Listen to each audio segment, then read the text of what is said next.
अध्यक्षाकडे मागणी केली. पण तुम्ही जे त्यांना इम्पीच करायला निघालेले आहात, मराठीमध्ये इम्पीचमेंटला महाभियोग चालवणं म्हणतात, महाभियोगानं त्यांना काढता येतं. हो. तर जर ट्रम्प ना म्हणजे आता तुम्ही जी इम्पीचमेंटची मोशन दिलेली आहे, हो, त्या पद्धतीनं जर त्यांना काढायचं झालं तर त्याची काय प्रोसिजर आहे? त्याला मेजॉरिटी लागते काँग्रेसमध्ये. Simple majority. Simple majority. अच्छा, म्हणजे सदस्याला काढायसाठी 2/3 पाहिजे. हो. अध्यक्षाला काढायचं असेल तर सिंपल मेजॉरिटी काँग्रेसमध्ये लागते. परंतु सेनेटमध्ये 2/3 लोकांनी त्याला सपोर्ट करावा लागतो. आता सेनेट म्हणजे आमची राज्यसभा, तुमची राज्यसभा, त्याच्यामध्ये 100 सेनेटर असतात. त्यातले 67 सेनेटर्सनी त्याला मंजुरी द्यावी लागेल. अच्छा. तेव्हा ट्रम्पच्या पहिल्या कारकिर्दीमध्ये त्यांना 2दा इम्पीच केलं गेलं, कारण त्यावेळेला डेमोक्रॅटिक लोकांच्याकडे काँग्रेसमध्ये मेजॉरिटी होती. तेव्हा त्यांना इम्पीच करणं मेजॉरिटी घेऊन शक्य होतं, ते 2दा झालं.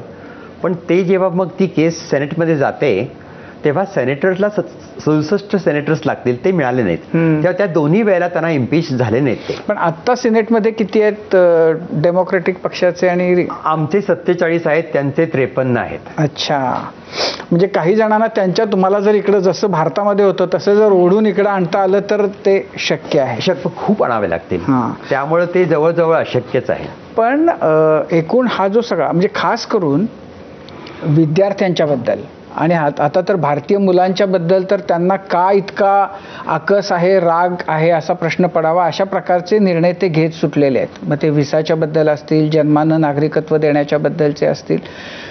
तर हे सगळं कशासाठी होतंय, का करतायत ते? हार्वर्डला त्यांनी ज्या पद्धतीनं धारेवर धरलंय, हे काय म्हणजे का असं त्यांना करावं असं वाटतंय? थोडक्यात ते त्यांचे जे समर्थक आहेत ते अतिशय म्हणजे राईट विंगचे लोक आहेत, उजव्या बाजूचे लोक आहेत. आणि त्यांना असं वाटतं की अमेरिका हा देश गोऱ्या लोकांचा, बाहेरच्या लोकांनी अमेरिकेत येऊ नये.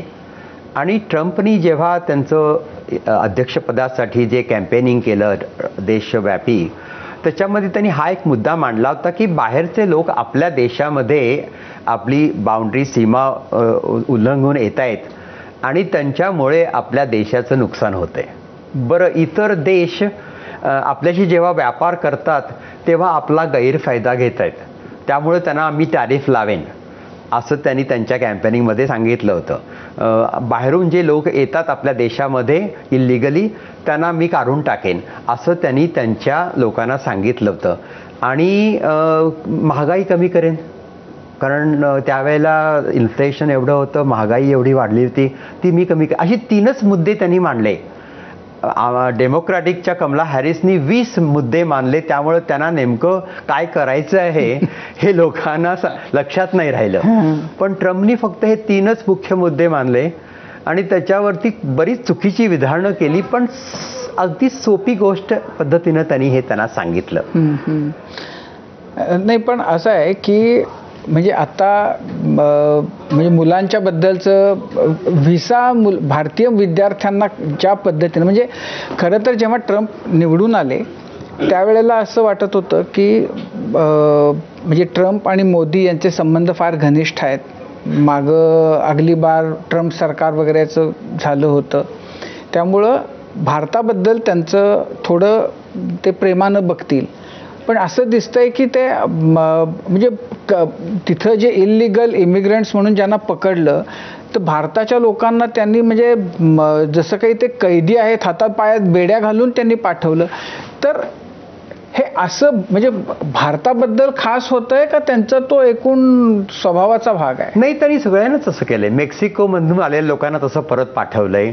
आणि मी जी 7 कलमं त्यांच्या विरुद्ध लादली होती त्यातलं एक कलम असं होतं की त्यांनी ड्यू प्रोसेस, म्हणजे आमच्या जे डेमोक्रेसीचा एक भाग आहे ड्यू प्रोसेस. एखाद्याला तुम्ही दोषी ठरवू शकत नाही, त्याला कोर्टामध्ये जाऊन सिद्ध करावं लागतं. त्याला जी आपण ड्यू प्रोसेस म्हणतो ती त्यांनी दिली नाही या लोकांना. काही लोकांना त्यांनी नुसतं पकडलं, रस्त्यावरती पकडलं, घरामध्ये पकडलं आणि त्यांना सरळ देशाच्या बाहेर एल साल्वादोरमध्ये प्रिझनमध्ये टाकलं. हे जे ड्यू प्रोसेस न देता ज्या गोष्टी केल्या आणि मग आम्ही कोर्टामध्ये गेलो ट्रम्पच्या विरुद्ध आणि कोर्टानं निर्णय दिला आम्हाला की तुम्ही ट्रम्प जे करतायत हे इल्लीगल आहे, अनकॉन्स्टिट्युशनल आहे. आणि ट्रम्पला त्यांनी आदेश दिले की तुम्ही ही जी माणसं ज्यांना ड्यू प्रोसेस न देता तुम्ही त्यांना परदेशामध्ये पाठवलंय त्यांना परत आणा. तर ट्रम्प नाही म्हणाले, मी नाही करत म्हणून माझ्यातलं एक कलम मी त्याच्यावरती टाकलं. पण ठाणेदारजी असं आहे की तिथं आत्ता ट्रम्पच्यामुळं एकूणच रिपब्लिकन पक्षाचं इमिग्रंट्सच्या बद्दल ते भयंकर त्यांना म्हणजे इमिग्रंट म्हटलं की त्यांना तिळपापड होतो त्यांच्या अंगाचा. हो. आणि तुम्ही स्वतः इमिग्रंट आहात. हो. तर तुम्हाला तिथं काम करणं अडचणीचं नाही होत? हो, कारण ती अशी हवाच पसरली आहे अँटी इमिग्रंट्सची. बघा, अमेरिका हा देशच इमिग्रंट्सचा आहे. तसं म्हटलं तर सगळेच बाहेरून आलेले लोक आहेत. आता माझ्यासारखे आता आलेत, पहिल्या पिढीचे लोक आम्ही. काय काय लोकांच्या 7-8 पिढ्यापूर्वीचे त्यांचे आजोबा पणजोबा कुठून तरी बाहेरून अमेरिकेत आले. पण आताचे जे अमेरिकन नागरिक आहेत, जे 7व्या पिढीचे 8व्या पिढीचे, त्यांना हा विसर पडलाय की त्यांचे पूर्वज सुद्धा अमेरिकेमध्ये इमिग्रंट म्हणून आले